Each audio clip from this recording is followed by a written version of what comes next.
በልቷል ወይስ አልበላም? ላንተ ሲል መጠየቅ ያለበት ነገር አይደለም። አሃ በቃ ስለዚህ ኢየሱስ አልበላም። ስሙ በነገራችን ላይ ዕብራውያን ላይ ምን ይላል መሰለ? ዕብራውያን ምዕራፍ 4 ቁጥር 15 ላይ ከኃጢአት በቀር በነገር ሁሉ እንደኛ የተፈተነ ሆነ ይላል። በሁሉ ስሜት ሁላ ነበረው ኢየሱስ። ስሜት አንተ ያለ ስሜት የወንድ ልጅ ስሜት ማለት ነው። ለሴት ያለው ስሜት ሁሉ ነበረው ማለት ነው። አልነበረው?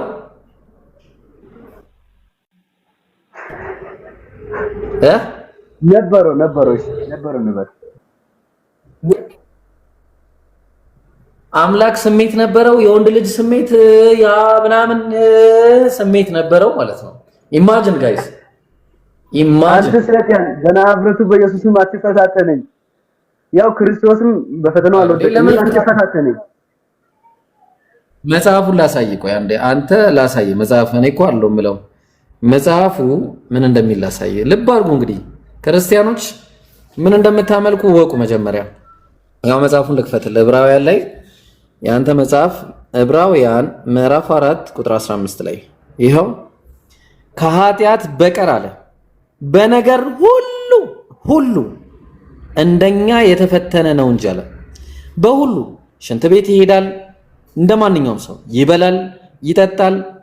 ተግባባን? ስሜት አለው፣ ተገርዟል በስምንተኛው ቀን።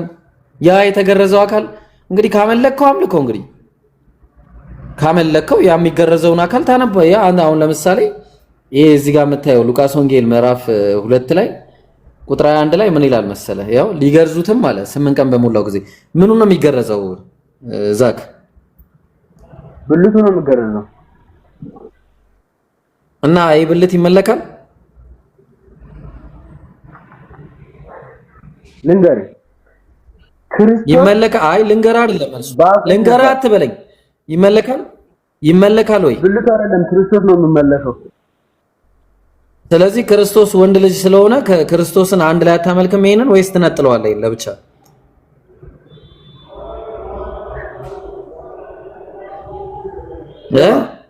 ተብሎ ብልቴኖን ወይስ እኔ ራሴ ነው የሚጠራው? ገባኝ።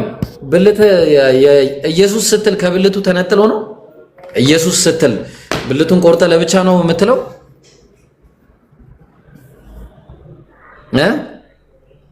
ኧረ በናዝሬቱ በክርስቶስ ኢየሱስ አንተ ሰይጣን አትፈታተነኝ። ቆይ ይሄ ከቃል ጋር አልተዋሃደም ይሄ ስጋ? እሺ ቆይ አንተ የአንተ አምላክ ማን ሆኖ ነው ይሄን ያህል የምትፈታተነኝ? ቆይ ላሳየህ አንድ ጊዜ የሆነ ሰርፕራይዝ ላሳየህና አንድ ከታች ሰርፕራይዝ ማየት የሚፈልግ ሰው አለ። ያው እስቲ አንዴ እዚሁ ጋር ልጋብዘው። አምላክ ሰው ሆኖ መጥቶ ለኔ ሽንት ቤት እስከ መግባት ድረስ ካካ እስከ ማለት ነው። ያው ሰርፕራይዙን ተመልከት። ከታች ምጽፈው አምላክ ሰው ሆኖ መጥቶ ለኔ ሽንት ቤት እስከ መግባት ድረስ ካካ እስከ ማለት ድረስ ነው። ይሄው አምላክ ካካ ብሏል። አየው ታች ነው ያለው። በነገራችን ላይ ሰውየው ይሄንን የሚለው አምላክ ሰው ሆኖ መጥቶ ለኔ ሽንት ቤት እስከ መግባት አምላክ የሰው ቃል ነው። ሰው የነገርኩህ እኮ ምን ሆኖ ሰክሮ ሊሆን ይችላል፣ ጡዞ ሊሆን ይችላል አልኩህ እኮ። ሰው ምሎን አልሰማም። ኦዞ ነው የጻፈው የተናገረ እኮ ምን ብሎ ነው? ምን ብሎ የጻፈው የተናገረው ነው እኮ። ይሄ ነገር በሌላ ሙድ ሆኖ ሊናገር ይችላል። ሰው ነው አብዶ ምናምን ማለት ነው። ጤነኛ ካልሆነ እብድ ሊሆን ይችላል። አዎ እብድ ሊሆን ይችላል። እውነትህን ነው።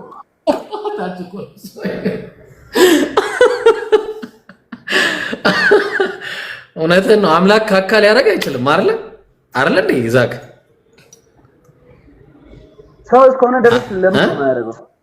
ሰው እስከሆነ ድረስ ለምንድን ነው ያደርገው? እና ያደርጋል አምላክ ካካ? አሃ ኢየሱስ ለአንተ ብሎ ካካ አድርጓል? ለኔ ብሎ ሳይሆን በቃ ኖርማል ስለሆነ። ኧረ በናዝሬቱ በክርስቶስ ጦዘ ነው አንተ ስምታወራው። እሺ ሆናል። ይሄ ሰውዬ ያወራውን ጦዞ ነው ካልከኝ አንተም ጦዛለህ ማለት ነው።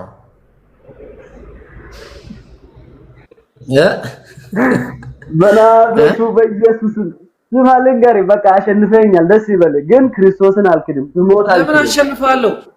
ሰውን አታምልክህ ነው ማለት ነው። በቃ ሰው አይመለክም። የሚመለክ አንድ አምላክ አለ። እኔ አሁን አዳምጠኝ፣ ባይብል ልንገር። በቃ ትከራከረኛለህ። ስማ አዳምጠኝ ለኔ ብሎ አምላክ እንዳንተ ማለት ነው።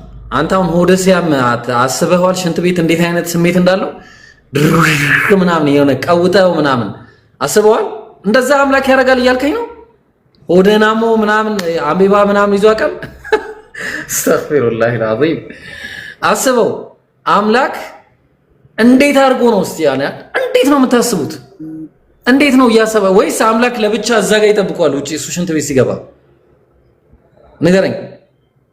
ያ የተዋሃደው ቃል ከስጋ ጋር ከተዋሃደ አንድ ላይ ነው መቼስ የሚያደርገው። ተግባባን? አምላክ ለኔ ብሎ ሽንት ቤት እስከ መግባት ድረስ ካካ እስከ ማለት ድረስ ነው የወደደኝ አለ። ያንተው ወዳጅ አብዷል ያልከው ቅድም ማለት ነው። እውነትህን ነው። እብድ ነው፣ ጤነኛ አይደለም። እብድ ባይሆን ኖሮ እንደዚህ አይነት ለአምላክ አይናገርም ነበር። ገብቷል? ስለዚህ ላሳያ አንድ ጊዜ ልድገመው። አንዴ እንድገመውና ሌላ ሰው ተናገረ ለሚለው ነው እንጂ እብድ ያልኩት አንዴ ይኸውልህ ልድገመው አንዴ። አምላክ ሰው ሆኖ መጥቶ ለኔ ሽንት ቤት እስከ መግባት ድረስ ካካ እስከ ማለት ድረስ ነው። ማነው ካካ ያደረገው? አምላክ። ልብ አድርግ። አምላክ ሰው ሆኖ መጥቶ ለኔ ሽንት ቤት እስከ መግባት ድረስ ካካ እስከ ማለት ድረስ ነው። እስከ ማለት ማነው ካካ እስከ ማለት የወደደ? አምላክ። ሽንት ቤት እስከ መግባት ድረስ ካካ እስከ ማለት ድረስ ነው። የሰውዬ ቋንቋ ነው። ስማኝ እኮ ምን አብዶ ነው ጤነኛ ሆኖ ነው እኔ የተናገረው? ንገረኝ። ምንም ሆኖ ሊሆን ይችላል። ምን ሆኖ ነው? እስቲ አይ ምን ጤነኛ ሆኖ ነው አብዶ ነው የሚናገረው? ሌላ ብዙ ነገር እያለ ይሄን መናገሩ ልክ አይደለም እላለሁ እንጂ ጤነኛ አይደለም። ይሄ እኮ ካካ ግን አድርጓል ወይስ አላደረገም? አሁን ኢየሱስ አድርጓል አላደረገም እኮ አልልም። ኢየሱስ አምላክ ነው? አዎ አምላክ ነው። ካካ ያደረገው አምላክ ነው? አዎ አምላክ ነው። ላ ሐውለ ወላ ቁወተ ኢላ ቢላህ ላሁል ሙስተዓን። መንፈስ ይመታ በክርስቶስ ስም። አምላክ ነው ኢየሱስ ክርስቶስ ዛሬም ነገም ለዘላለም አምላክ ነው፣ ያድናል። ያ ሰላም በጣም ከባድ ነው። ንቁ 458 ሰዎች አላችሁ። እምነታችሁ ይሄ ነው። ይህንን እምነት ይዞ አንድ ሰው የዘላለም ሕይወት አገኛለሁ ማለት ነው ማበድ ነው። ልብ አድርጉ። አምላክ ካካ አድርጓል ማለት ይሄ በቃ በጣም ወደ አብ የሚያስኬድ ማንም የለም። ኢየሱስ ብቻ ነው አምላክ። መንገድ ነው። ትክክል ነህ። መንገድ ነው። ኢየሱስ መንገድ ነው። ውሸት ነው አይደለም። ትክክል ነህ። ኢየሱስ መንገድ ነው።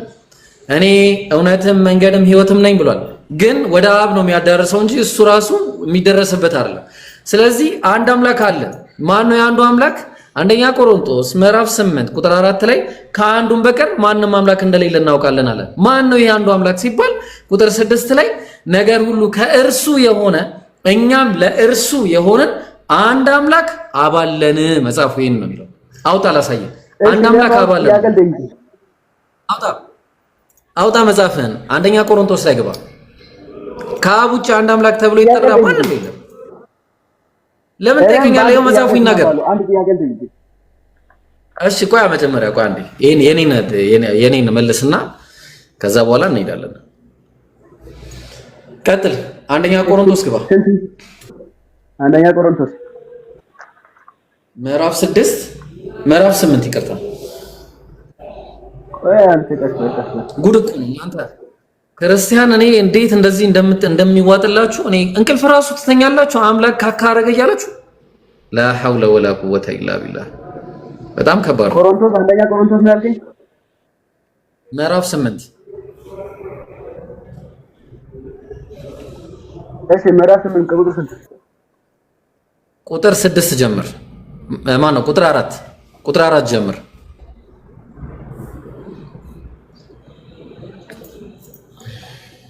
እኔን ያለ ጭንቀት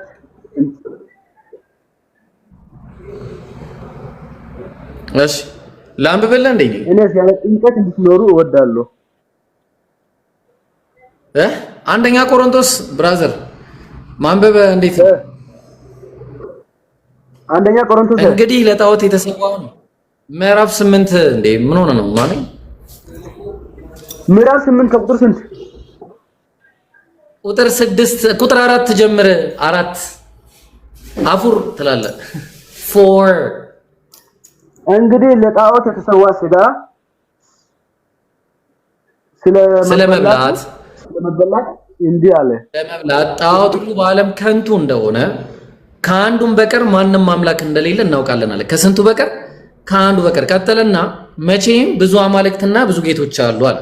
ነገር ግን በሰማይም ሆነ በምድር አማልክት የተባሉ ምንም ቢኖሩም አለ ለኛስ ነገር ሁሉ ከእርሱ የሆነ ልብ አድርግ ምንጭ ነው። እኛም ለእርሱ የሆነን አንድ አምላክ ማን አለ ይላል። እስቲ ቁጥር 6 ነው 6 ነው። እንዴት እንደሚተኙ አላህ ይወቀው ነው ወላሂ። ለኛ ግን ሁሉም ነገር እርሱ የሆነ እኛም ለሱ የሆነን አንድ አምላክ አብ አለን። እናመሰግናለን። ይሄ ነው አንድ አምላክ ማን አለ? ኢየሱስ አለ። ማን ክህደት ነው ያለው። ለምን ትክዳለህ? መጽሐፉን ካድከው እኮ አንድ አምላክ ማን አለ ይላል።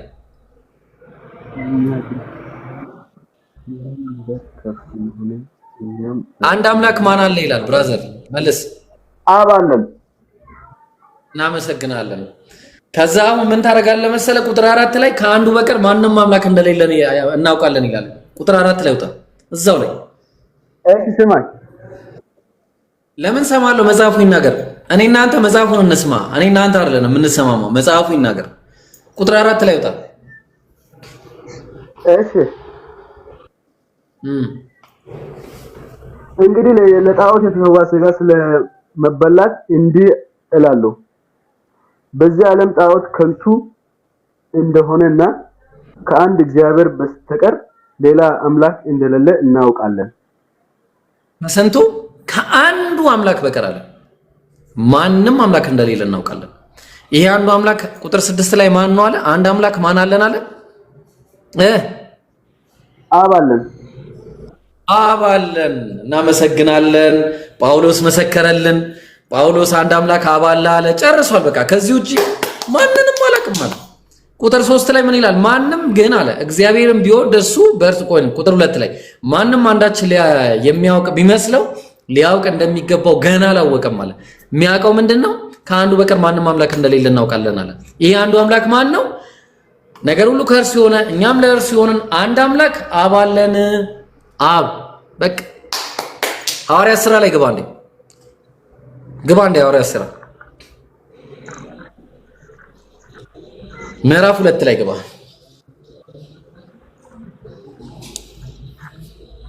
ጉድ እሺ ምዕራፍ 2 ቁጥር 36 ላይ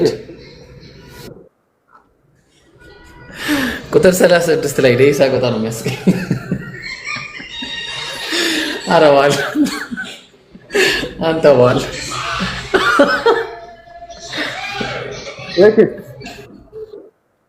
እስቲ አንብበው ቋን አንብበው እስቲ።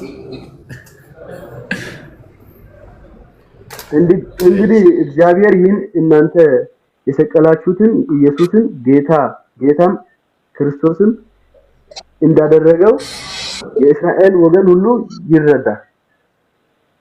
ማን ነው ጌታም ክርስቶስ የሚያደርገው? እግዚአብሔር ኢየሱስ ነው። እንግዲህ እግዚአብሔር ይህን እናንተ የሰቀላችሁትን ኢየሱስ ጌታም ክርስቶስን እንዳደረገው የእስራኤል ወገን ሁሉ ይረዳል። ማን ነው ያደረገው? እግዚአብሔር ኢየሱስን ጌታም ክርስቶስን አደረገዋ እና ኢየሱስ አምላክ እንዳልሆነ በቃ ተረዳ። ኢየሱስን ጌታ ያደረገው እግዚአብሔር ከሆነ የኢየሱስ ጌትነት በመሰጠት የተገኘ ነው ማለት ነው። ኢየሱስ ዛሬም ነገም ለዘላለም አምላክ ነው፣ ጌታ ነው። ስማኝ አንተ በዚህ እሺ ግባ። ቆይ ዘጸአት 7:1 ላይ ግባ እንዴ። ዘጸአት ኦሪት ዘጸአት ምዕራፍ 7:1 ሌላ አምላክ ላሳየው። አረሚም እሺ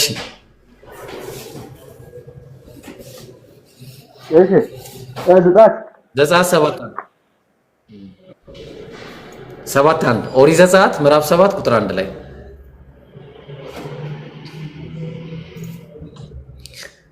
ቢቀርባችሁስ አንድ አምላክን በነፃነት በብቸኝነት ብታመልኩስ አምላክ ሙስሊም ሆነን ፍጹም ሰው ነው። ኧረ እባክህ አሁን ቀጥል እንዴ። ዘጸአት 7:1 ቆይ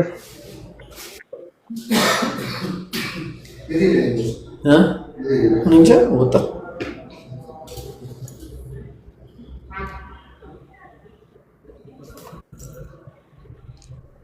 ስልከንም በመንፈስ ያስከው ምንም ባይብል ያወጣልኝ አይደለም። መንፈስ ሲባል ያንተ ኢየሱስ የኔ መንፈስ መንካት አቃተው። አንዱንም እኮ አልነካኝም እስካሁን። የኔ መንፈስ ግን ላበላብ እያደረገ ነው እንደዚህ ይኸውልህ። እሺ ዘዳግም ስንት ነው ያልከኝ? ኦሪት ዘዳግም ምዕራፍ 7 ቁጥር 1 ላይ እሺ አምላክ እግዚአብሔር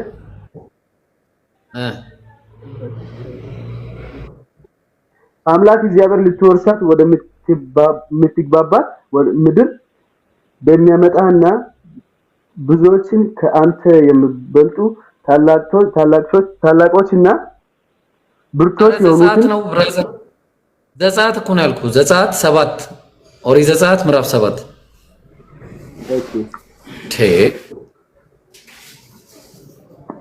እኔ እኮ እኔ ፊት የሚቆም ክርስቲያን ጠፋ። በዚህ በቃ እዚህ መምህር አንድ መምህር በቃ እኔ ጋር መጥቶ የሚወያይ ያጣው አንድ መምህር። ቀጥል አንተ አይደለም እሺ። እዚህ ጋር ሰው እያወራው ነው፣ ከነሱ ጋር እያወራው ነው። አንተ እስከዛ ወጣ። ኦሪት ዘጸአት ምዕራፍ 7 አንድ መምህር ጠፋ። እሺ 7:1 ላይ እግዚአብሔር ሙሴን እንዲህ አለ፣ ልብ በል እኔ አንተ ለፈርዖን እንደ አምላክ አደርግሃለሁ በለው። ሙሴ አምላክ ነው።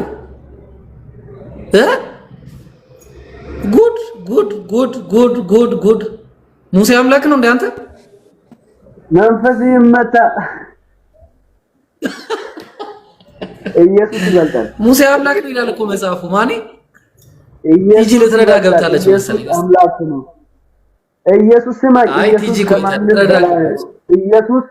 ኢየሱስ በእኔ ይመለካል፣ እኔ አመልኳለሁ። ኦኬ ወንድ ልጅ ታመልካለህ እኮ ቅድም ነግረኛል እኮ ወንድ ልጅ አመልካለሁ ብለህ ነግረኛል ቅድም። ምንም አዲስ ነገር አሁን ደግመህ ችግሩ ግን ኢየሱስን አምልኮ አይልም መጽሐፉ። ምን ይሻላል ዛክዬ? ሌሎች ሊሸወዱ ይችላሉ፣ እኔ ግን አልሸወድም። ኢየሱስ አምላክ ነው እኮ። ኢየሱስ ግን አምልኩት አይልማ መጽሐፉ። አሁን ቲጂ ራሱ ግራ ገብቷታል እንደምታያት። ኧረ አባቴ ግራ የገባህ አንተ ነህ። ከአንዱ ያለውን ለምን ግራ የሚገባኝ? ቲጂ እንዴት ነሽ? ሰላም ነሽ? የሰውን ሃይማኖት በማጣጣልና በማንቋሸሽ የራስ የሚከበር ይመስል። ቲጂ እንዴት ነሽ? ደህና ነሽ?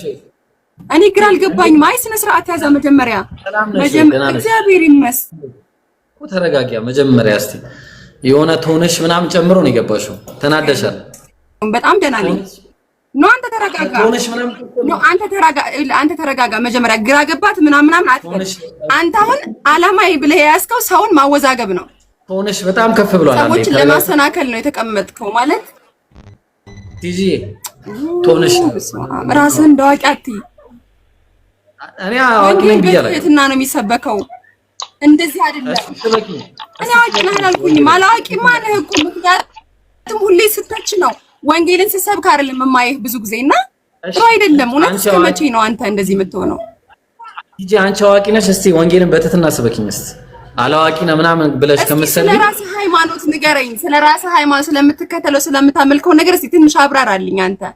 ከዛ እናወራለን ስለኔ። በትህትና ስበኪኝ ነው ስለአንተ ትንሽ አብራራ። በትህትና ስበኪኝና ልንገርሽ። እሺ በቃ ላብራራልሽ እኮ መጀመሪያ ስለራስህ በደንብ ንገረኝና እናወራለን። ችግር የለም።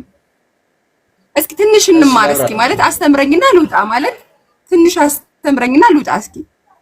እሺ እስቲ ላስተምርሽ።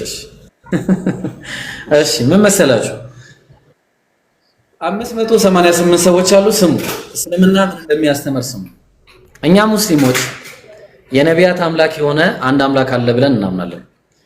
የአብርሃም፣ የኖህ፣ የይስሐቅ፣ የያዕቆብ፣ የእስማኤል የዮሴፍ የነ ሙሴ የነ ዳዊት የነ ሰለሞን የነ ኢየሱስ የነብዩ መሐመድ የነቢያት ሁሉ አምላክ አንድ አምላክ እሱም እነሱን የፈጠረ ሰማይና ምድርን ለብቻ የዘረጋ አንድ አምላክ አለ ብለን እናምናለን። ያ አንዱ አምላክ በአንድነቱ ላይ ሁለትነት የሌለበት፣ በጌትነቱ ላይ ባርነት የሌለበት፣ በኃያልነቱ ላይ ድክመት የሌለበት፣ በመጋቢነቱ ላይ ተመጋቢነት የሌለበት፣ በአድራጊነቱ ላይ ተደራጊነት የሌለበት፣ በፈጣሪነቱ ላይ ፍጡርነት የሌለበት ተግባባን። በዙፋኑ ላይ ወራሽ የሌለበት አንድ አምላክ አለ። በህያውነቱ ላይ ሞት የሌለበት መቼም የማይሞት ዘላለማዊ የሆነ አንድ አምላክ በብቸኝነት ማንንም ከሱ ጋር ሳንቀላቅል እሱን እናመልካለን። የነቢያት አምላክ የሆነው ለዛ ነው አላህ ምን አለ? ቁል ኢነ ሰላቲ በል ስግደቴም ወኑሱኪ እርዴም ወመሕያየ ሞቴም ማን ነው ይቅርታ ህይወቴም ወመማት ሞቴም ለማን ነው? ሊላሂ ረቢል ዓለሚን ለዓለማቱ ጌታ ለአንድ አምላክ ነው አለ። ለዚህ ነው በቃ ለሱ ብቻ ብላለ። ተግባባን። ይሄንን አስተምሮ ነበር ይዘው የመጡት ነቢያቶች ለምሳሌ ሱረቱል ናህል ምዕራፍ 16 ቁጥር 36 ላይ ምን አለ አላህ ሲናገር ወለቀድ በዐትና ፊ ኩሊ ኡመቲን ረሱላ በእርግጥ በሁሉም ነቢያት ላይ መልእክተኞችን ልኬያለሁ ይቅርታ በሁሉም ህዝቦች ላይ መልእክተኞችን ልኬያለሁ። የተላኩበት ምክንያት ደግሞ ምንድነው? አኒ አዕቡዱላህ አላህን በብቸኝነት ተገዙ፣ አምላክን በብቸኝነት ተገዙ። ከዛስ ወጅተኒቡ ጣዖትን እንትን አድርጉ ማለት ነው። እሺ ሚውት አድርገሽኛል ለመስማት ይኸው ዝግጁ ነኝ ብላ ስታበቃ ሚውት አደረገችኝ። ለምን ሚውት አደረግሽኝ? ለምን ሚውት አደረግሽ? አያችሁ እንደዚህ ናቸው ክርስቲያኖች ይነዝራቸው።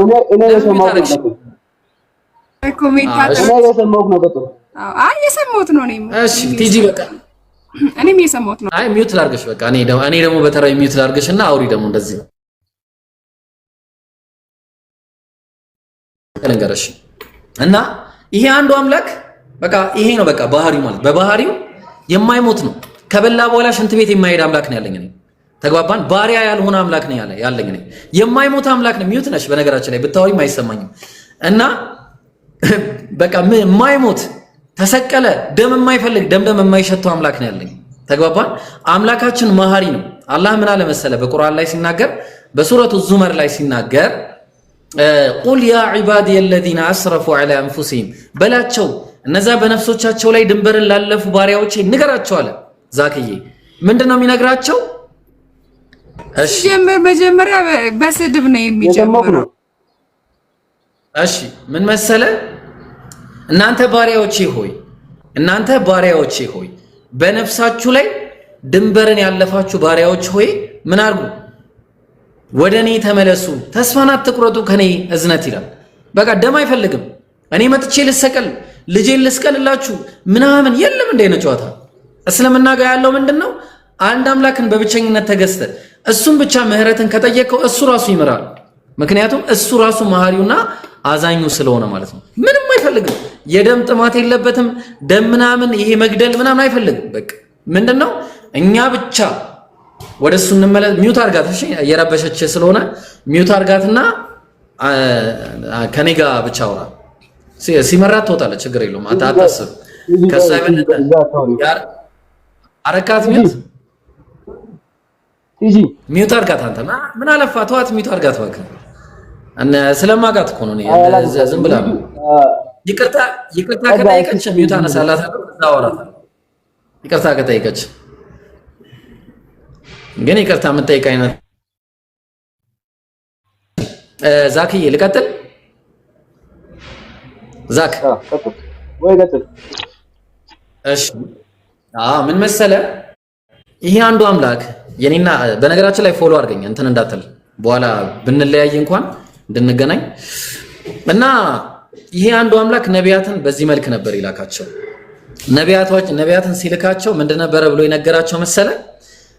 በቃ አንድ አምላክን በብቸኝ ነው ቁሉ ላኢላሃ ኢለላህ ቱፍሊሑ ከአምላክ ውጪ ከአንዱ አምላክ ውጪ ከአላህ ውጪ በእውነት የሚመለክ አምላክ የለም በሉ ነፃ ትወጣላችሁ አለ። ለዛ ነው አምላክን በቁርአን ላይ ሲናገር ምን አለ መሰለ? በሱረቱል ሙእሚኑን ምዕራፍ 23 ቁጥር 1 ላይ ቀድ አፍለሐል ሙእሚኑን በእርግጥ እነዛ አማኞች ከሚፈሩት ነገር ሁሉ ነፃ ወጡ። በምን ብቻ? በማመንህ እሱም ብቻ በማመንህ መሰቀል የለው መገደል የለው በላ ጠጣ ሰው ነው አምላክ አለው እንዴ አምላክ የለውም እንዴ የለም እንደዚህ አይነት ነገር በቃ ምንም እሱም ብቻ በብቸኝነት ተገዛ። ድንጋይ እንዳታመልክ ነው፣ ሰው አታምልክ ነው፣ ጣዖት አታምልክ ነው፣ እጽዋት አታምልክ ነው። ተግባባን? ምንም እንዳታመልክ ነው። በቃ የምታመልከው ማንን ነው? እኔንና አንተን እሷንም ሰማይና ምድርንም የፈጠረ በመካከላቸው ያለውን ሁሉ የፈጠረ አንድ አምላክ አለ። እሱን ብቻ ተገዙ የሚል አስተምሮ ነው ያለው። ይሄ ያጣላል ዛክ፣ ይሄ ያጣላናል። ኢየሱስ አምላክ አለው ይላል መጽሐፍ። አጣላ በቃ እኛ ሙስሊሞች የምናመልከው ጥርት ያለ አምላክ ነው። በቃ ጥርት ያለ በቃ እኛ ምንም ግርግር የሌለብን ጌታ ከተባለ አንድ ጌታ ነው ያለን። አምላክ ከተባለ አንድ አምላክ ነው ያለን። ፍጡር ያልሆነ ፍጡር አናመልክም እኛ። ተግባባን? እኛ እሷ ጋር እንዳትሄዱ እሺ፣ የኔ ልጆች እሷ ጋር እንዳትሄዱ። ማናችሁም እሷ ቤት አትሄዱ። ተዋት፣ እሷን እርሷት። ዝም ብለህ ወንጌልን ምናምን መስበክ ሲያቅታት መሳደብ ጀምራለች። ተዋት በቃ። እናንተ ቀኝህን ሲመታ ግራህን ሰጠው። እኛ ነን የምንጠቀምበት፣ ችግር የለውም አታስቡ። እና እሱ ሚውት ስላደረጋት አያሳስብም። ስለዚህ ከፈለጋችሁ እሱ ቤት ሂዱና ጊፍት ስጡት እንደው እሺ፣ ከፈለጋችሁ ማለት ነው እንጂ ዝም ብላችሁ እሷ ቤት አትጠራቀሙ። አቴንሽን ሲከር ነች እሷ። እና ምን መሰለህ ዛክዬ፣ በቃ ይሄን አምላክ ተገዛ ነው። ለዛ ነው ባይብል ላይ ስንመጣ ምን እያለ ይናገራል መሰለህ? ወደ ባይብሉ እንመለስና ኦሪት ዘዳግም ምዕራፍ 6 ቁጥር 4 ላይ እስራኤል ሆይ ስማ አምላካችን ያህዌ አንድ ያህዌ ነው አለ። ስንት ያህዌ? አንድ። ይሄ አንዱ ደግሞ ትንቢተ ሚልክያስ ምዕራፍ 2 ቁጥር 4 ቁጥር 10 ላይ ለሁላችን አንድ አባት ያለን አይደለምን? አንድ አምላክስ የፈጠረን አይደለምን አለ። ስለዚህ አንድ አባት የተባለው የሁሉ ፈጣሪ አንድ አምላክ ነው ማለት። ለዛ ነው ኢየሱስ ምን አለ? ማቴዎስ ወንጌል ምዕራፍ 23 ቁጥር 9 ላይ ምን አለ መሰለ? በምድር ላይ ማንንም አባት ብላችሁ አትጥሩ፣ አባታችሁ በሰማይ ያለው አንዱ ነው አለ። አንዱ በቃ አንድ አባት አለ በቃ። እሱም አንድ አምላክ የሁሉ አባት ነው። አይሰማም? ይሰማል? ልጅ ይቆራጣል። አሁን ያው ነው። እሺ አዎ ይሰማል አሁን። እሺ ያው እንዲህ ወደው ነው የሚመጡት። ያው ፈልገውን ክርስቲያኖች አሁን እቺ ልጅ በቃ ፈልጋኝ ገስት ልካ ምና በቃ የሌለ በቃ ካልገባው ብላ ነው የገባቸው። ግን ለመሳለቅ እንደዚህ ናቸው ክርስቲያን። እንዲህ ተጽዕኖ እንደምፈጥር አውቃለሁ። በነገራችን ላይ እኔ ብዙ አትጨናነቅ እሺ። እና ተጽዕኖ ፈጥሬባት ነው እንደዚህ የመጣቸው። እሺ ዛክዬ ወደ አንተ ልመለስና ዛክዬ ምን መሰለ ወዳም ቢሆን በግዷ ያዳመጠች እንደሆነ ሰምቻለሁ። እና ምን መሰለ ለዛ ነው ዮሐንስ ወንጌል ምዕራፍ 20 ቁጥር 17 ላይ ወደ አባቴና ወደ አባታችሁ ወደ አምላኬና ወደ አምላካችሁ አድርጋለሁ ብለሽ ንገሪያቸው አለ። አምላክ አለኛል፣ የኔ አምላክ ደግሞ የእናንተ አምላክ ነው አለ። ለዛ ነው መስቀል ላይ ሆኖ ምን አለ? ኤሎሄ ኤሎሄ ለማ ሰበክታኒ አለ። አምላኬ አምላኬ ስለምን ተውከኝ አለ። አምላኬ አምላኬ እያለ ኢየሱስ አምላኬ ብሎ የሚጠራው ሌላ አለ። ተግባባ? ያ አምላክ ደግሞ ጌታ አምላክም የአባቱን የዳዊትን ዙፋን ይሰጠዋል የተባለለት ነው። አንድ ጌታ ነው ያለው፣ አንድ አምላክ ነው ያለው። እሱም ማን ነው ካለን ኤፌሶን ምዕራፍ 4 ቁጥር 6 ላይ ምን እያለ ይናገራል? ኤፌሶን ምዕራፍ 4 ቁጥር 6 ላይ በሁሉም የሚኖር በሁሉም የሚሰራ የሁሉም አባት ማነው? አንድ አምላክ የሁሉም አባት አለ። አንድ አምላክ ማለት ነው የሁሉ አባት። ስለዚህ በቃ ስለዚህ አንድ አምላክ አለ የሁሉ አባት ነው። በቃ እሱ ምንም ከዚህ ውጪ የለም። ማን ነው እሱ ብለን ካለን የሁሉ አባት የሆነው ኢየሱስ ራሱ ዮሐንስ ወንጌል ምዕራፍ 14 ቁጥር 28 ላይ ምን እያለ ይናገራል? የሰጠኝ አባቴ ማን ነው? አባቴ ከኔ ይበልጣልና አለ። ከኔ ይበልጣል አለ። ይበልጣል እንዴት? አምላክን ይበልጣል። ስንት አምላክ ነው ያለው ሲጀመር? 1 2 3 ብለን ምን የለም እንደዚህ። ለዛ ነው የትኛው አምላክ ነው ያለው ካለ የትኛው አምላክ ቀደም እንደነገርኩ አንደኛ ቆሮንቶስ ምዕራፍ 8 ቁጥር 6 ላይ ነገር ሁሉ ከእርሱ የሆነ እኛም ለእርሱ የሆነ አንድ አምላክ አባለን ይላል። በቃ አንድ አምላክ ከዚህ ከአንዱ በቀር ማንንም አምላክ እንደሌለ እናውቃለን አለ ኢየሱስ። ለዛ ነው ዮሐንስ ወንጌል ምዕራፍ 17 ቁጥር 3 ላይ ምን አለ? እውነተኛ አምላክ ብቻህን የሆንክ አንተን አለው። አብን ብቻህን እውነተኛ አምላክ የሆንክ አንተን አለው። ከዛስ ኢየሱስ ስለራሱ ሲናገር የላከውን ኢየሱስ ክርስቶስ ያውቁ ዘንድ ይህች የዘላለም ሕይወት ናት አለ። ተግባባን? ስለዚህ በዚህ መልኩ ነው ማለት ነው መጽሐፉ የሚሄደው። አንድ አምላክ አለ በቃ የሁሉ ፈጣሪ የማይሞት የማይበሰብስ ዘላለም የሚኖር። እንዴት አምላክ በላ ይባላል? እንዴት አምላክ ሽንት ቤት ሄደ ይባላል? እንዴት አምላክ ተራበ ይባላል? ይሄ የአምላክ ባህሪ ማለት ነው። እንዴት ፍጡር ይመለካል? ፍጡር አታምልኩ ብሎ ነው እንደውም መጽሐፉ የተናገረው። ከኔ በቀር ሌላ አምላክ የለም እያለ የተናገረ አንድ አምላክ አለ። እሱ ነው የሚመለከው። ተግባባን? ስለዚህ እሱም ብቻ አምልኩ ወደሚል ጥሪ ነው መጽሐፋችሁ ራሱ የሚጠራው። የኛም መጽሐፍ ይሄን ነበር የሚጠራው። ስለዚህ እሱም ብቻ አምልክ ነው ማለት ዛክዬ። እሺ፣ ስለዚህ ሰው አታምልክ፣ ፍጡር አታምልክ ነው። ግልጽ ነው። ኢየሱስ ሰው አይደለም። ኢየሱስ የሞተው ሰው ነው ፍጡር ነው? ማን ነው? ሰው ነው አምላክ ነው የሞተው? አምላክ ሰው ሆኖ በስጋ ተገለጠ፣ በመስቀል ላይ ሞተ። አምላክ የሞተው አምላክ ነው ሰው ነው? አምላክ ሰው ሆነ። ሰው ሆነ። አልጠየኩም። ስጋ ለብሶ የሞተው አምላክ ነው ሰው ነው? የሞተው አምላክ ነው ሰው? ፍጹም አምላክ ፍጹም ሰው። ፍጹም አምላክ ፍጹም ሰው። የለም እንደዛ የሚል ነገር የለም። የሞተው አምላክ ነው ሰው ነው? እሺ አምላክ ይሞታል፣ ችግር የለውም። በቃ አምላክ ይሞታል። አዎ ሞተ ለነስል። አምላክ ይሞታል ወይስ አይሞትም? አጭር ጥያቄ ነው የጠየቁ እኮ። ሞተልኛው ይሞታል አምላክ ለነብሎ ሞተልኝ። እንደዛ ከሆነ ከመጽሐፉ ጋር ትጋጫላ፣ ችግር ይፈጠራል። መጽሐፉ ምን ይላል መሰለ? አንደኛ ጢሞቴዎስ ምዕራፍ 6 ቁጥር 16 ላይ እርሱ ብቻ የማይሞት ነው አለ። ማንም ሊቀርበው በማይችል ብርሃን ይኖራል። አንድስ እንኳን አላየውም፣ ሊያየውም አይችልም። እሱ ብቻ የማይሞት ነው አለ። ማነው የማይሞተው? እኮ ሞተልኝ። አምላክ አይሞትም ነበር ግን ሞተልኝ ለነሱ። አይሞትም እያለ እኮ ነው አምላክ እንዴ። እሺ አምላክ ሞቶ ማን ነበር ዓለምን ሲያስተዳድር የነበረው? እሺ ቀለል እናድርገው ውስጥ አንተ ነበርክ ስታስተዳድር የነበረው በሱ ቦታ ተተክተ አምላክ ሲሞት?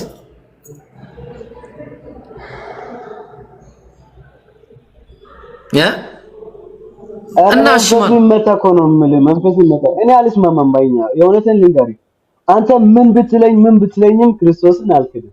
ይሄ በቃ ሀቅ ነው። አንተ ብትደለኝ የሌላው ይቀርላል። ምን አለ መሰለ አብ ሲናገር ስለ ኢየሱስ ማቴዎስ ወንጌል ላይ ምዕራፍ 4 ላይ ሲናገር ቁጥር 17 18 አካባቢ ላይ የምወደው ልጄ እሱ ነው እሱን ስሙት አለ። የምወደው ልጄ ይህ ነው እሱን ስሙት አለ። ኢየሱስ ምን አለ? እኔ አምላክ አለኝ አለ። ያው እንስማው። ተወዷል? ኢየሱስን ተወዷል? አወዷለሁ። ጥሩ። ኢየሱስ ምን ይላል መሰለ? አምላክ አለኝ አለ። ትስማማለህ? ኢየሱስ አምላክ አለው የለውም? ትስማማለህ? አባቱ ነው አለው አምላክ። ስለ አባት አልጠየቅኩም እኔ አባቴ። ኢየሱስ አምላክ አለኝ አለ። ትስማማለህ? ወደ ምድር በመጣው ወራት አላው ነበረው። ወይኔ እሱ ራሱ ኢየሱስ እኮ የለም እኮ ከዛ በፊት የለም። ኢየሱስ ብራዘር፣ ኢየሱስ አምላክ አለው ወይስ የለውም? በመጽሐፉ መሰረት ትስማማለህ? ኢየሱስ አምላክ አለው። አብ አባቱ ነው። በቃ ጨረስን። ሁለተኛ ኢየሱስ ምን አለ መሰለ? ዮሐንስ ወንጌል ምዕራፍ 5 ቁጥር 30 ላይ ከራሴ አንዳች ላደርግ አይቻለኝም አለ ኢየሱስ። ትስማማለህ? ኢየሱስ በራሱ ምንም ማድረግ እንደማይችል ትስማማለህ? ይችላል። እሺ ዋሽቷል። እዚህ ጋር ዋሽቶ ነው ኢየሱስ የተናገረው? ውሸት ነው የተናገረው? ምንድን ነው የተናገረው? ሲንገረኝ ምን አለ መሰለ? እኔ ከራሴ አንዳች ላደርግ አይቻለኝም፣ እንደሰማው ፈርዳለሁ፣ ፍርዴም ቅን ነው፣ የላከኝን ፍቃድ እንጂ ፍቃዴን አልሻምና አለ። አንደኛ ፍቃድ የለውም፣ ካልተፈቀደለት በቀር ምንም አይሰራም። ሁለተኛ ከራሱ ምንም ማድረግ አይችልም። ትስማማለህ? ፓስተር እስቲ ገስላክ እስቲ ቆይ፣ የሆነ ትልቅ ሰው እየገባ ነው። እስቲ ከሱ ጋርም ታወራለህ። በገስት እኮ አይሰራም፣ በገስት አይሰራም። በቃ እንዴ እንደዚህ ጀመረ እንዴ ገስት እንደዚህ መስራት ጀመረ እንዴ ጋይስ? እንዴ ኧረ ጥሩ ነው። እስቲ እንደዚህ እንዴት ሊሰራልህ ቻለ? እስቲ እኔ ልሞክር። እስቲ ወይ ቲክቶክ 3 ቀን ብጠፋ እንዲ እሺ ላኩ። እስቲ እኔ ጋርም እስቲ መግባት የሚፈልግ ፔትራ ሰላም ብያለሁ።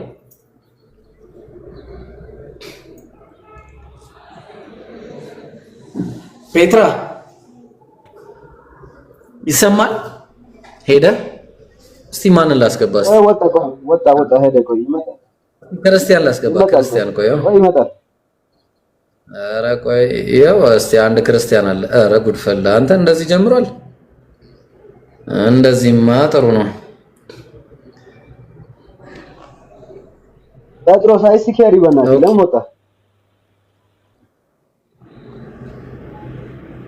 ኦኬ እስቲ ጀማል ናግባሽ።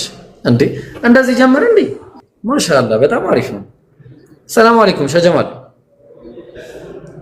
ወአለይኩም ሰላም ወራህመቱላሂ። ኢብሩ እንኳን በሰላም መጣህልን።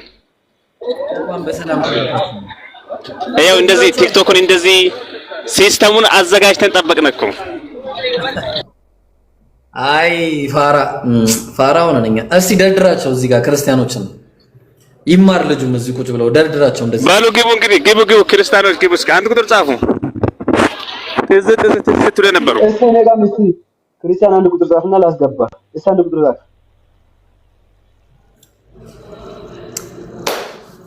እስቲ ያስገባልኛ። ይሄው እዚህ ጋር ብሮ እኔ አድሚኖች ማስገባት አይችሉም። ሲስተሙ ይሄን ላስተካክለው አንተ ነው የምትችለው።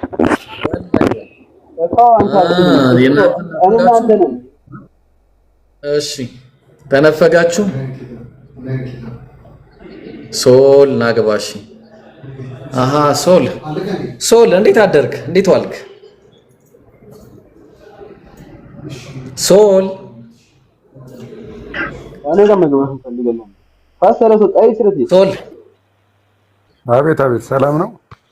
እንዴት አደርክ? እግዚአብሔር ይመስገን ሰላም ነው አለን። የትኛው እግዚአብሔር? አብን ነው ወልድ ነው መንፈስ ቅዱስ ነው? እንታመሰግነው አንድ እግዚአብሔር። የትኛውን ነው እንታመሰግነው? አብ ወልድ መንፈስ ቅዱስ አንድ እግዚአብሔር። ለምን ወልድን አላስቀደምክም? ለምን አብን አስቀደምክ? የሚቀዳደም የለም እኮ። እሺ ለምን ወልድ መንፈስ ቅዱስ አብ አላልክም? አይባልማ። እንደዚህ አይነት አማርኛም የለም ትምህርትም የለም። እንዴት የለም? ያው ለምን አብ ወልድ መንፈስ ቅዱስ አልክ? ለምን ወልድ አብ መንፈስ ቅዱስ አላልክም? እንደዛ አይባልማ። እሺ ለምንድን ነው አብ ላኪ ሁሉ ጊዜ የሚልከው? ለምንድን ነው እሱም አይላከው? ምንም እንደዚህ አይነት የሚባል ነገር የለም። ላኪም ተላኪም የለም። የላከኝ የሚለው ማን ነው? ሶል የላከኝ ፈቃዱ እኮ። ማን ነው ተላኪ? አንድ ጥያቄ ልጠይቅህ። ቆይ መጀመሪያ ተላኪ ማን ነው? አዳምጣ። አንተም እኮ ማዳመጥ አለብህ። ሶልዬ መጀመሪያ መልስልኛ። ፀጉሬን መቁረጥ ሳልጀምር በፊት ተዋጣናደኛ። ማን ነው ላኪ? መጀመሪያ ላኪም ተላኪም ይኸውልህ፣ መላክና ተላኪና ላኪም መጀመሪያ ማወቅ አለብህ። ማን ነው ላኪ ማን ነው ተላኪ? ፈቃዳቸውን ማወቅ አለብህ። እሱን ንገረኝ። ማን ነው ላኪ ማን ነው ተላኪ? እኮ እሱን ልመልስልህ በምሳሌ ላስረዳ ፈልጌ እኮ ነው። አይገባቸውም ነበር ሰው እኮ ላስረዳ። ቀጥል። እሺ ላኪና ተላኪ በሁለቱ መካከል ልዩነት የለም፣ የመቀዳደም ልዩነት የለም። ላኪውም አምላክ ነው፣ ተላኪውም አምላክ ነው። ስለዚህ የራሳቸው ፈቃድ አንድ ነው ነው የምልህ። ፈቃዳቸው አንድ ነው። ማን ነው የሚልከው? ማን ነው ስሙ? የሚልከው ስሙ ማን ነው? የአምላክ ፈቃድ ነው ላኪው። ፈቃድ እግዚአብሔር። ማን ነው የሚልከው? ላኪው ማን ነው ስሙ? ላኪው አብ ይባላል። በጣም ጥሩ። ለምንድን ነው አብ ብቻ የሚልከው? ለምንድን ነው ወልድ የማይልከው? ጥሩ ጥያቄ ነው። እኔ ደግሞ አንድ ነገር ላስረዳ። አንተ ስንት ነፍስ አለ? ለምን የኔ ነፍስ ታወራለህ? ቆይ እኔ ወልድ ለምንድን ነው የማይልከው? ጥያቄው ለምንድን ነው እሱ ብቻ የሚልከው እኮ? አዳምጠኛ። አላላኩን ልነግርህ እኮ ነው። እሺ አዳምጠኝ። አንተ አሁን እየተናገርክ ነው። የምትናገረው ከልብህ አንቅተህ ነው አይደለ? ልብ ለምንድን ነው የማይናገረው? አፍ የሚናገረው? እኔ ሰው ስለሆንኩ ነው። አንደኛው ልብ ስለሆነ አንደኛው ኢብራሂም አዳምጠኝ እኮ ልጨርስልህና፣ ቆይ ልጨርስልህ። እሺ ጨርስሽ። ልጨርስልህ። በልብ ያሰብከውን በአንደበትህ ትናገረዋለህ አይደለ? በእግዚአብሔር አንድነትና ሶስትነት ደግሞ አብ ልብ ነው፣ ወልድ ተናጋሪ ነው፣ ቃል ነው፣ ተላኪ ነው። አብ ያስባል፣ ላኪ ነው። ወልድ ደግሞ ተናጋሪ ነው፣ ቃል ነው። አዳምጠኛ። ስለዚህ በአንተ እሺ ልንገርህ፣ በአንተ ልብና በአንተ አንደበት መካከል ልዩነት አለ ወይ ነው? ሁለቱም የየራሳቸው ድርሻ አላቸው። እንደዛ የሚል ነገር መጀመሪያ ያሳየኝ። መጀመሪያ እንደዛ እየነገርኩ እኮ ነው። ሰው በማን አምሳያ ተፈጠረ እኮ ላስረዳ። በእግዚአብሔር አምሳል። በእግዚአብሔር አምሳል። ስለዚህ የእግዚአብሔር አምሳል እና ሰው ብልት አለው፣ እግዚአብሔር ብልት አለው አይደለም? አዳምጠኛ። እና አምሳል አይደለም እንደዛ ከሆነሽ ይኸውልህ፣ አንዳንድ ጊዜ መንፈሳዊ ነገር እንደ ስጋዊ ነገርና እንደ ወረደ ነገር አናወራው። እግዚአብሔር በሰው አምሳል ተፈጠረ አልከኝ፣ ሰው ብልት አለው፣ እግዚአብሔር ሳለው የሚል ጥያቄ ነው። ሰውን በምን ይመስላል ብለህ ነው መጠየቅ ያለብህ። እሺ በምኑ ነው? ፊቱ ነው የሚመስለው? ለምሳሌ ይኸውልህ፣ ሰው እግዚአብሔርን ይመስላል ሲባል ለምሳሌ አዳምጠኛ፣ ሰው አንተ የሚዳሰስ የሚጨበጥ አካል አለ። እግዚአብሔር ግን የሚዳሰስ የሚጨበጥ አካል የለውም። እሺ ነገር ግን የሚመስልበት የራሱ ምክንያት ደግሞ አለው። አዳምጠኝ። ስለዚህ አብ ላኪ ወልድ ተላኪ ሲል በእግዚአብሔር ሰውን ሲፈጥረው አንድ ነፍስያ አለው። ያቺ ነፍስያ ደግሞ ስንት ነገር አላት? ሶስት ነገር አላት። እስትንፋስ አላት፣ ልብ አላት፣ ቃልነት አላት። ስለዚህ ሶስቱን መነጣጠል አትችልም። የራሳቸው ተልእኮ አላቸው። አንድ ነፍስ እንላለን። ጨረስኩኝ፣ በቃ ተስማምቻለሁ። አሁን ወደ ገደለው ነው። ይሄ በጣም ረጅም ጊዜ ስለማውቀው ፔትራ፣ ቆይ አንዴ ፔትራ፣ ኧረ እባክህ ፔትራ እንዴ! ወይ ደግሞ ከፔትራ ጋር ላውራ አይ በቃ እንጂ ረጅም ሰዓት ቆይ አንጠይቅህ። አንተም ደግሞ እኛ እየጠየቅህ እሺ። አይ ቆይ አንዴ ጥያቄ እንጠይቅኛል። ኢብራሂም ጥያቄ ቆይ ተረጋጋ። ቆይ አንዴ ሶሊ ክርስትና፣ እሺ ክርስትና መልስ የለውም በልና ኢብራሂም፣ ከዛ እስልምና መሐመድ ከመምጣቱ በፊት ለመኖሩ ማስረጃ አስተነስ። አንድ አምላክ እያልክ ነው። እስልምና መሐመድ ከመምጣቱ በፊት ለመኖሩ አንድ ማስረጃ አስተነስ። አንድ ማስረጃ ክርስትና መልስ የለውም በል። ክርስትና መልስ የለውም በላ። እሱን ስጠይቀን ነበር ቅድም ጀምሮ ሲመልሱ ነበር። እስልምና ከመምጣቱ በፊት ለመኖሩ አንድ ማስረጃ አንድ ማስረጃ። ቆይ አንዴ ሶል የሚወጣ ይሄን መልስ በቃ የሚጣረቅ። እሺ ቀጥል ሶል። መወጥኩት ምንም ማድረግ አይቻልም።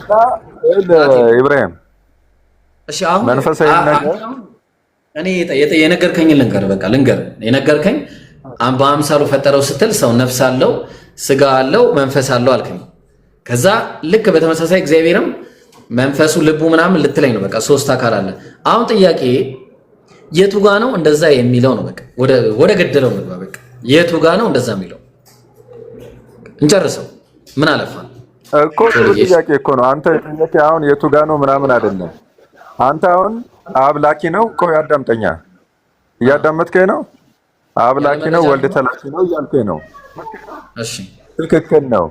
መላክና መላክ ትርጉሙ እያዳመጥከኝ ነው አይደለ?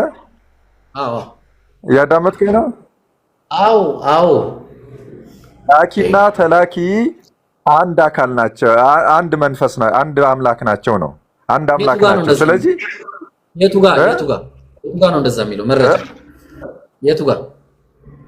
የቱ ጋር መጽሐፍ ቅዱስ ሙሉ ማንበብ ትችላለህ። አንድ ጥቅስ አልነግርህም። አነበብን የለም። ዮሐንስ መልእክት 1 ላይ አንብብ፣ እዛ ላይ ታገኘዋለህ።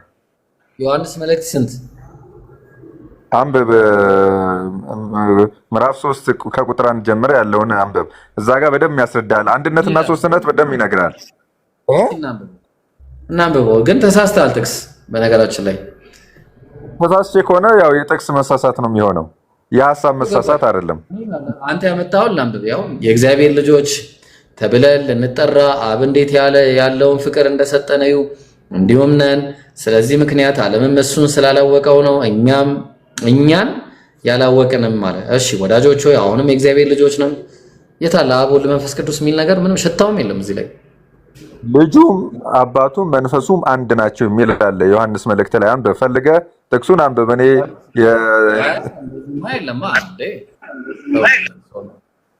ራስን ቻላ ናቸው ይላል። ችግር የለም። አይ የመጠንጠል ጉዳይ ሳይሆን ኢብራሂም አዳምጠኝ።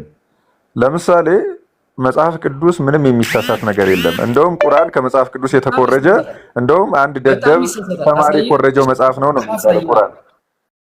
እሺ ላሳየሽ፣ በቃ እንደተሳሳተ በገዛ እጅ አወራ። እኔ ምን አገባኝ? አታውሩ እንደዚህ አይነት ነገር። ገና አፍህ ሲናገር ነው ችግር ውስጥ የምገባው። ምን አለ ይኸውልህ፣ ለምሳሌ አይሳሳትም አይደለም ያልከው፣ ስህተት ብቻ ነው ያልከው።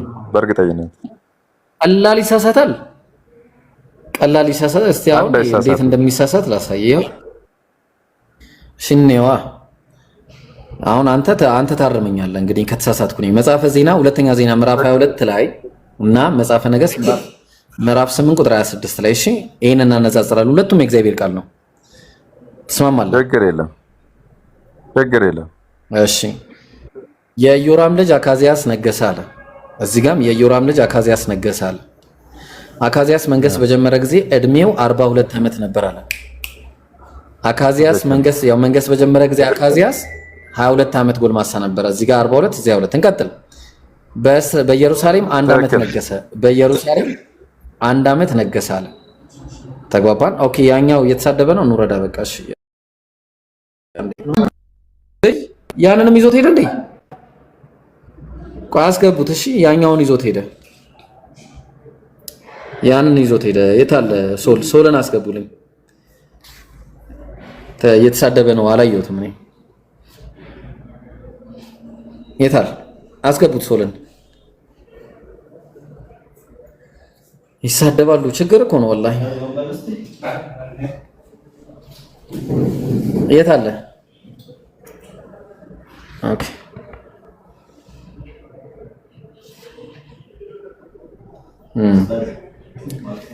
አልሐምዱሊላህ ረቢል ዓለሚን። እሺ የት አለ ሶል? ያለበት ሶል ትላለህ። እዛ ቤት ቀረ ማለት ነው። አይ ሶል አይደለም። እና በቃ ገዝት እንትን ልበል። አሁንም በቃ ልቀጥል። ሶል መጣ። እሺ በቃ ሶል ከመጣ አሁን ክርስቲያኖችን ታስገባላችሁ። እሺ ሶልን አሁን እንደዚህ ይዘን እንዲና እንሰጠዋለን። ከዛ ቀኙን ስመታው ግራውን ይሰጠኛል። ከዛ አሳሽ እሺ ቀጥል። ያው ሶልዬ ምን አለ መሰለህ፣ ያው በኢየሩሳሌም 1 ዓመት ነበር። በኢየሩሳሌም እናቱም ጎቶሊያ የተባለች የዘንበሪ ልጅ ነበረች። እናቱ ጎቶሊያ የተባለች የእስራኤል ንጉስ የዘንበሪ ልጅ ነበረች። አሁን ጥያቄ እሺ አካዚያስ የኢዮራም ልጅ የጎቶሊያ ልጅ የዘንበሪ ልጅ የሆነችው የጎቶሊያ ልጅ በኢየሩሳሌም 1 ዓመት የነገሰው መንገስ ሲጀምር 42 ዓመት ነው ወይስ 22 ዓመት ነበር እድሜ? ጥሩ ጥያቄ ነው። መልስ ይሄን ለመረዳት የመጽሐፍ ቅዱስ ያጻጻፍ ስልት ማወቅ አለብህ። መረዳት አልጠየቅም። አዳምጠኛ። ብዙ ሰው የሚሳሳተው መጽሐፍ ቅዱስ ይምታታል ወይም ደግሞ የተለያየ ሀሳብ አለው ብሎ የሚያስበው የመጽሐፍ ቅዱስ እኮ ወደ መልሱ እየሄድኩልህ እኮ ነው። መጽሐፍ ቅዱስ ሲጻፍ የየራሱ የሆነ ያጻጻፍ ስልት አለው ነው ማለት። ስለዚህ በስልቱ መሰረት እድሜው 42 ዓመት አለም 22 ዓመት አለም መጽሐፍ ቅዱስ ጸሐፊው የእድሜው ጉዳይ ሳይሆን የሐሳቡ ጉዳይ ነው የሚያስቀምጥልህ። ተረዳኸኝ አይደለ?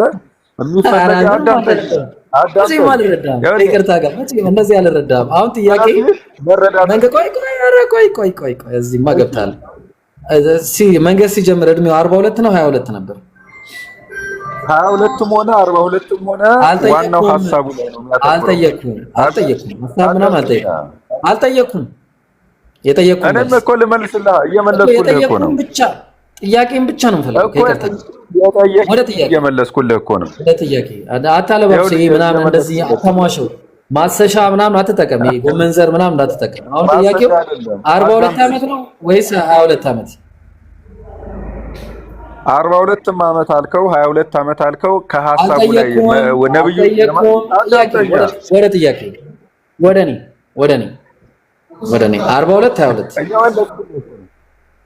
እኮ መልስ የምፈልግ መልሱን መለስኩልህ እኮ የጸሐፊው ሐሳብ አዳምጠኛ። የጸሐፊው ሐሳብ አካዚያ መንገሱን እሺ ሐሳብ አይደል እንደዚያ ላይ ተቀመጠው አልጠየቁም።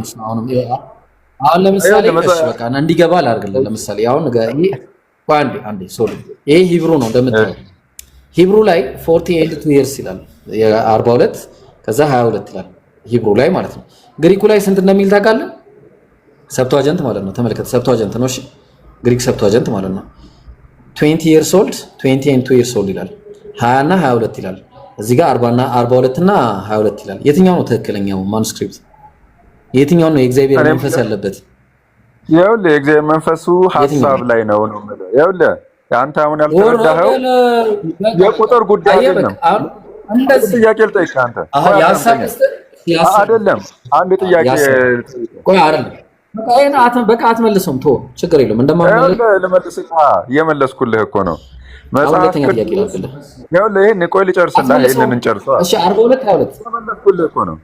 እሺ 42 ነው 22 ወደ ገደል አዳምጠኛ ወደዚህ ምናምን እንደዚህ ምናምን እንደዚህ እኔ አልቀበልም።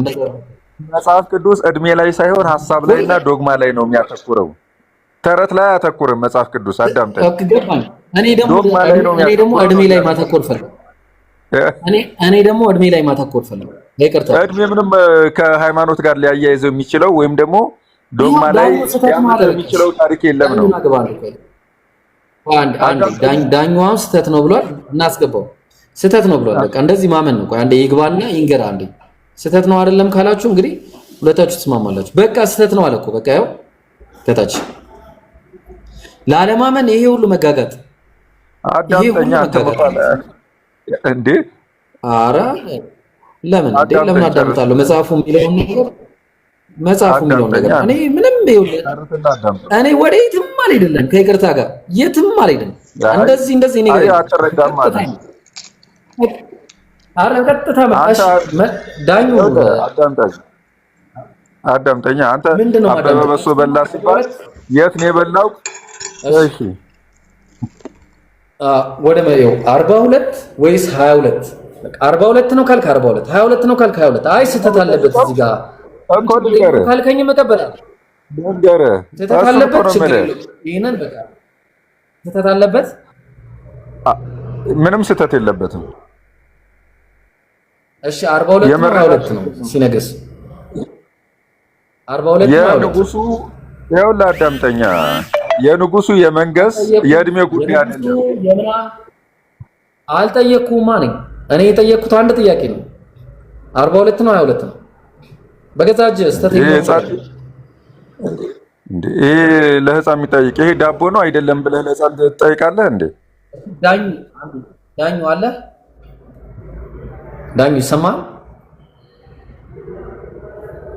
እሺ ነጥብ የገባኸው ነጥብ ምልክት ያለው ክርስቲያን ነው ሙስሊም ነው? ሙስሊም ነኝ። ወአለይኩም ሰላም። በቃ አሁን እኔ ሙስሊም እያስተናገድኩ አልነበረም ከይቅርታ ጋር። እሺ መክሊት አለሽ? ከይቅርታ ጋር እሺ፣ በኋላ ትገባለህ። አዎ አለውኝ። ጥያቄ ለመጠየቅ ነበር። ይቻላል? ትጠይቂያለሽ። አሁን ትጠይቂያለሽ። አሁን ያየሽው ስህተት ነው ወይስ ምንድን ነው?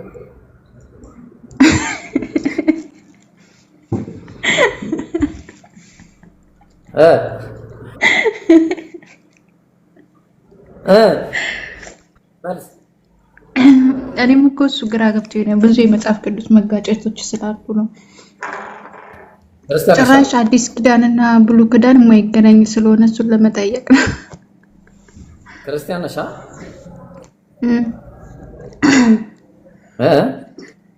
አዎ ጥያቄዎች ለመጠየቅ በቃ ጠይቂሽ። ችግር የለም እኔ እመልስልሻለሁ። ኧረ ቆይ ሶልዬ አንተ ራስን አልቻልክም። አንተ መጀመሪያ ራስን ቻል። መጀመሪያ ጠየቅኩህ መልስ። እሱ ውስጥ መልስ ነው መልስ። ሚታዝና ተቀመጥ። የመጽሐፉ ባለቤቶች አይደል ይመልሳሉ የሚለው ቁርአን እሱ ላይ ይመጣል። የመጽሐፉ ባለቤቶች እናንተ አላችሁ። ማቆይ ትንሽ ወይ ማልቀስ ከፈለክ ብርድ ልብስ ምናምን ላስቀምጥልህ ከታች ወይስ ሚት አድርገህ ትቀመጣለህ? እሺ ትጠይቅ እሷ ችግር የለም። ታርግና ተከ ያለዛ በሌሎች ሶፍት ምናምን ለፍሮ እናዘጋጃለን። እሺ ያኔ ልቀጥል ይብሮ ጥያቄ። እሺ እኔ አሁን እንደዚህ የዳዋ ስራ ላይ የተሰማሩ እንደዚህ ስለ እስልምና የሚያስተምሩ ልጆች ላይ የሰማውኝ የነበር አንዳንድ ነገሮች እና በኢሳ አስተምሮ ላይ ያልገቡኝ ነገሮች ስላለ እሱን እንድታስረዳኝ ነበረ። ማለት በእስልምና አስተምሮ ኢሳ አለይሂ ሰላም ያለው እንትን ምን አይነት ነው የሚለው በእኛ እና ስለ ማርያም ያላችሁ አመለካከት። ማሻአላ። እና ላንብብልሽ ወይ በቃሌ ልንገርሽ? የማርያም ምዕራፍ በቃ ተውሽ። እሺ እንደውም ላንብብልሽ። ያው የሚነዝራችሁ ሰዎች መውረድ ትችላላችሁ ቀስ እያላችሁ። እሺ ግን እኔ ማወቅ ለመከራከር ለመጨቃጨቅ ምናምን ሳይሆን ለማወቅ ነው። ያው ቁርአን ወላሂ እንደዛ ነው ማስተዳሽ። እሺ አታስቢ። እኔ ማወቅ የሚፈልግ ሰው እኔ ደስ ይለኛል። በጣም ነው የሚመቸኝ ማወቅ የሚፈልግ ሰው ማለት ነው። የሚያናድዱኝ የሚነዘራቸው እንጂ የት አለ ቁርአን? ሙስሊም ናት። ማን ነው ሙስሊም ናት የሚለው? ክርስቲያን ነኝ እኮ አለች። ክርስቲያን ነኝ ካለች በኋላ ሙስሊም አይደለችም ብትሆን እራሱ ማለት ነው። እስቲ ዝም በሉና ተቀመጡ። ሱብሃንአላህ ምንድነው በእናትህ?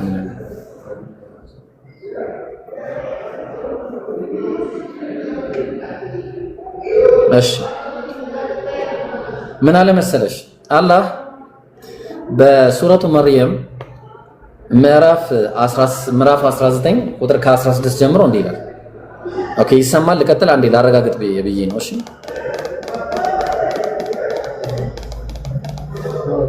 መክሊት ይሰማል? ልቀጥል? ይሰማኛል። ምን ታርገ እየሰማው ነው። እሺ ምን አለ መሰለሽ واذكر في الكتاب مريم إذ انتبذت من أهلها مكانا شرقيا በመጽሐፉም ውስጥ መርየምን ከቤተሰቧ ወደ ምስራቅ ስፍራ በተለየች ጊዜ አለ የሆነውን አስታውስ። ታሪኳን ማለት ነው። ምንድነው የሆነው የዛን ጊዜ? فاتخذت من دونهم حجابا فأرسلنا إليها روحنا فتمثل لها بشرا سويا መላኩም ወደሷ መጣ። ከነሱ መጋረጃን አረገች መጀመሪያ። ከዛ አላህም መላኩም ጅብሪልን ላከ። ለሷም ትክክለኛ ሰው ሆኖ ተመሰለላት መጥቶ ማለት ነው። ትክክለኛ ሰው። ከዛም እንዲህ አለችው ወንድ ስለማታቅ ብጽዕት ስለነበረች ጥብቅ ስለነበረች ማርያም። በነገራችን ላይ በጣም ነው የምንወዳት ማርያም። ለዛ ነው አላህም በቁርአን ላይ ለሷ ምዕራፍን ሰጥቷት እንዲያረጋላት ማለት ነው። ክብር ነው። እና ምን አለ መሰለሽ ምን አለች ወዲያው መላኩም قالت إني أعوذ بالرحمن منك إن كنت تقيا من على قالت بلالج مريم إني أعوذ بالرحمن منك أني الرحمن مالت كالله سموش مكاكل عندنا بالله كأنت بالرحمن اتبك الله أنا متفراكون أن دات كربين أتقبين دات درس وند سلام ما تاك عندي رجل كذا قال إنما أنا رسول ربك ليهب لك غلاما زكيا እኔ ልጅ ልሰጥሽ ነው የመጣሁት ንጹህ ልጅን ላንቺ ልሰጥሽ ነው የመጣሁት ከአላህም የተላኩኝ መልእክተኛ ነኝ አላት። ከዛ قالت أنا يكون لي غلام ولم يمسسني بشر ولم أك بغيا قالت بلا ማለች أنا يكون لي ولد እንዴት ልጅ ይኖረኛል አለች። ወንድ ሳይነካኝ ባለጌ ሳልሆን አለች። እንዴት እንደዚህ አይነት ነገር እንዴት ሊፈጠር ይችላል አለች። እዛ ወዲያውኑ قال كذلك قال ربك هو علي هين ولنجعله آية للناس ورحمة منا وكان أمرا مقضيا من على الله ما ملاكو سينغرات አላትም ነገሩ እንዲህ ነው አላት። የታሽ በሱ ላይ በዚህ ጉዳይ ላይ ገር ነው በቃ ምንም አንድ ነገር መፍጠር በሻ ጊዜ ለሱ ሁን ይለዋል ይሆናል። ሌላ ቦታ ላይ እንዳለው ማለት ነው።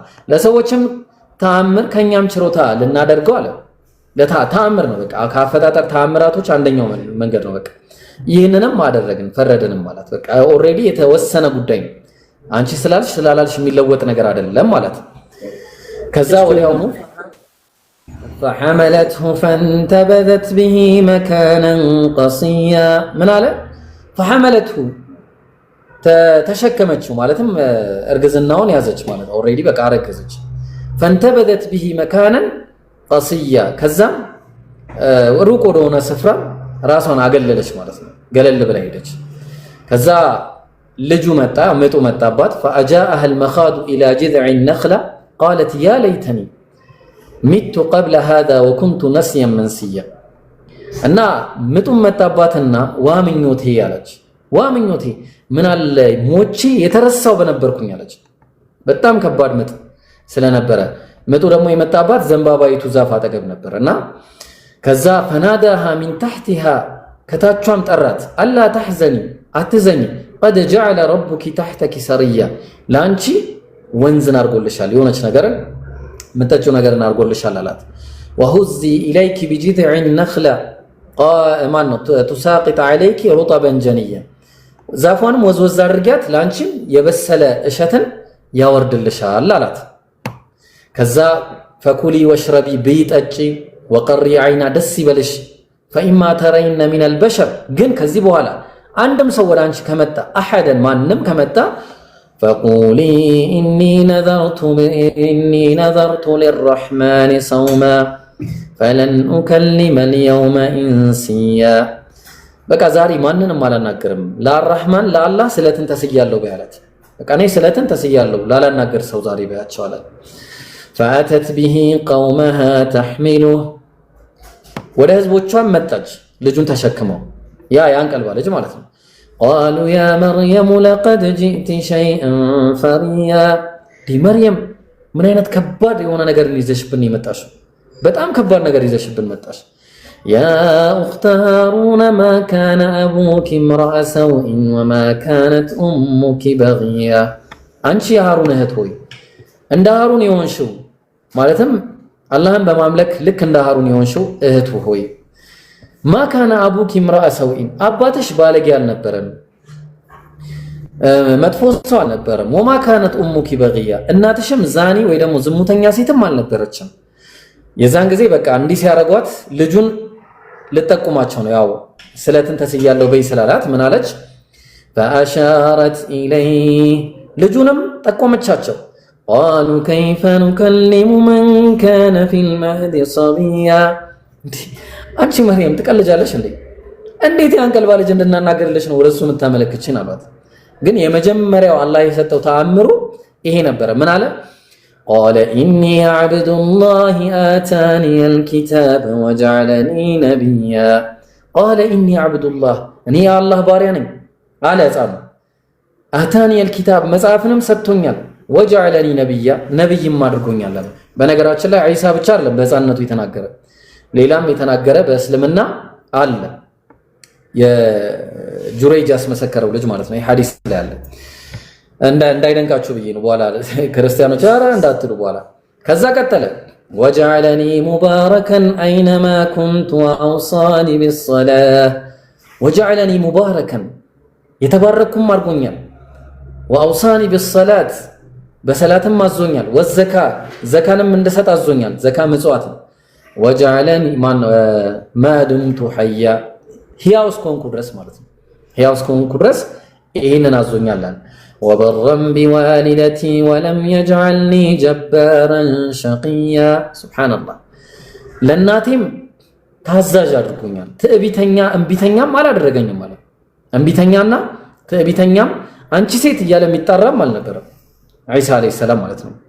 እናቱን በጣም አክባሪ ታዛዥ የሆነ ነበር። ካንቺ ምን አለኝ እያለ የሚጣራ አልነበረም ዒሳ ዓለይሂ ሰላም። አልሐምዱሊላህ እንዲህ ነው የነቢያት ባህሪ በእስልምና ይሄ ቀጠለ። ወሰላሙ ዐለየ የውመ ውሊድቱ ወየውመ አሙት ወየውመ ኡብዐሱ ሐያ ሱብሓነላህ። ወሰላሙ ዐለየ የአላህ ሰላም በእኔ ላይ ይሁን አለ። የውመ ውሊድቱ በተወለድኩበት ዕለት ያኔ፣ ወየውመ አሙቱ በምሞትበት ዕለትም ወደፊት መጥቶ ገና፣ ወየውመ ኡብዐሱ ሐያ ከዛ ከሞትኩ በኋላም ሕያው ሆኜ በምቀሰቀስበትም ዕለት የአላህ ሰላም በእኔ ላይ ይሁን አለ። ከዛም ቀጠለ ዛሊከ ዒሳ ብኑ መርየም ይሄ ነው እንግዲህ የመርየም ልጅ ዒሳ ማለት ይሄ ነው። ቀውለል ሐቅ አለዚ ፊሂ ተምተሩን። እሺ ሶል ሚውት ታደርጋለህ፣ ያለዛ ብርድ ልብስ አዘጋጁለት። እሺ ከዚህ በኋላ ካወራ እና ቀውለል ሐቅ አለዚ ፊሂ የምተሩን ምንድነው ያ በሱ ላይ የሚጨቃጨቁበት እኔ እውነተኛውን ንግግር የነገርኳችሁ ታሪኩ እሺ ልጅ አውርዱልኝ በቃ እሺ እኔ ትክክለኛውን ነገር የነገርኳችሁ ትክክለኛው ቃል ይሄ ነው አለ በቃ ትክክለኛው ቃል ስለ ዒሳ የነገርኳችሁ ንግግር ይሄ ነው በቃ አለ ከዛ ቀጠለና አላህ ما كان لله أن يتخذ من ولد سبحانه لا الرحمن لا الله ልጅ የተገባው ልጅ ሊኖረው የተገባው አይደለም ማለት የተገባው አይደለም ጥራት ይገባው አለ ለሱ والله ልጅን ከመያዝ ጥራት የተገባው ነው እውነት ታዲያ ምንድነው ከተባለ اذا قضى امرا فانما يقول له كن فيكون اذا قضى امرا አንድን ጉዳይ በሻ ጊዜ ምን ያደርጋል فانما يقول له ለሱ ሁን ይለዋል ሁን ይለዋል ወዲያውንም فيكون ይሆናል የዒሳ ጉዳይ እንደዚህ ነው እንጂ እናንተ እንደምታስቡት የአምላክ ልጅ ምናምን እንደዚህ የሚባል ነገር የለም ራሱ አምላክ ነው እና ቀጠለ እንደውም ዒሳ በዚህ መልክ ነበር ያስተማረው ምን አለ وإن الله ربي وربكم فاعبدوه አምላኬ ጌታዬና ጌታችሁ አላህ ነው እሱም ተገዙ هذا صراط مستقيم ቀጥተኛውና እውነተኛው ጎዳና ይህ ነው በማለት ነበረ ያስተማረው ማለት ነው ተግባባን ስለዚህ ዒሳ አለይሂ ሰላም በዚህ ሁኔታ ነበረ ትምህርቱን ሲያስተምር የነበረው ማርያምም እኛ ዘንድ በጣም የተከበረች ጥሩ ባህሪ የነበራት ዝሙተኛ ያልነበረች ያለ ወንድ ንክኪ በአላህ በይሁንታ ቃል ሁን በሚለው ቃል ልጁን ዒሳ ማን ነው ልጇን ዒሳን አለይሂ ሰላም የወለደች ሰው ነበረች እሷም ሰው ነች ከሷ የተወለደውም ሰው ነበር የአላህ ባሪያ ነው ሁሉም ነቢያቶች የአላህ ባሪያ ናቸው ተግባባን ስለዚህ ዒሳ አለይሂ ሰላም በእኛ ዘንድ ያለው ቦታ ይሄ ነው ተግባባን ኢነ መተለ ዒሳ ዐንደ አላህ ከመተሊ አደም የዒሳ ጉዳይ ልክ እንደማን ነው እንደ አዳም ቢጤ ነው አለ በቃ ምንም አትገረሙ አለ إذا من على إن مثل عيسى عند الله كمثل آدم خلقه من تراب ثم قال له